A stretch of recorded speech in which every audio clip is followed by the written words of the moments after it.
everyone, welcome back to my channel. Please subscribe if you haven't yet. It's really easy to do for you. It doesn't send you notifications or anything like that unless you turn them on, and it would be really helpful for me if you would subscribe. So thank you in advance if you already have, and if you do right now, which you should.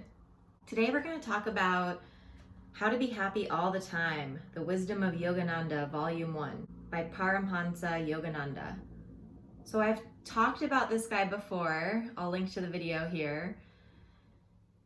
My opinions on him have proven to be a bit controversial in that I am not a fan. I don't like the books. I don't really enjoy his teachings. He's just not for me, guys. And this book proved it again. I gave this 2.5 stars out of 5 on Goodreads because I do think this book is better in terms of it's more readable, it's more reasonable, it's more helpful than his memoir, in my personal opinion.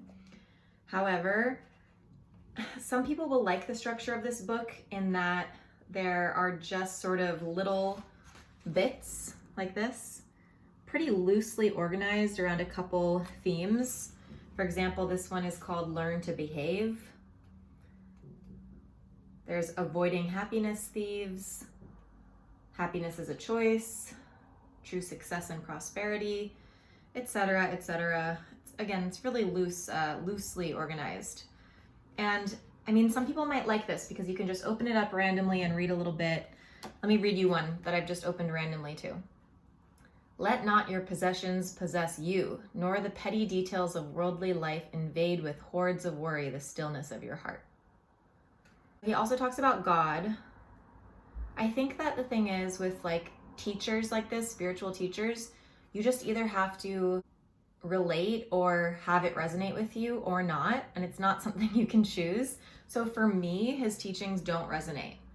And you know, that doesn't mean I'm saying like don't read this, or you know, if this is an important book or teacher to you, that's great. I think people should find their spiritual teachers wherever they can. So if this is one of yours, my negative reviews of the books aren't meant to be any kind of judgment on you. It's just not for me personally. And the one thing that I'll say that's, you know, maybe a little bit more judgmental is that in my opinion, this can really get into the territory of like blaming someone for their own mindset, which we should be responsible mostly for our mindset. But I think that like saying happiness is a choice, yes, that is true, but it's also a little bit overly simplistic.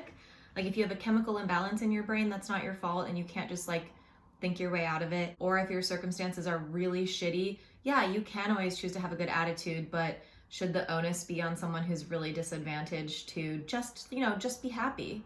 I don't think so personally. And this book's overall message, I would say, is like, you can just choose to be happy. So just choose it. It's like a practice. Just decide to be happy. It's kind of like the power of positive thinking, which has been disproven in some ways, which I'll link to in the description below, some evidence for that.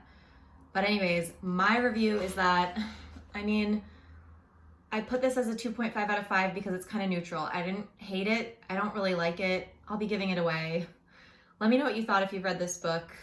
I don't know what the next volume is in this Wisdom of Yogananda series, but I will not be reading it personally. Again, thanks for watching. Thanks for subscribing. Subscribe now if you haven't yet. Give this video a thumbs up if you liked it, and I'll talk to you again soon.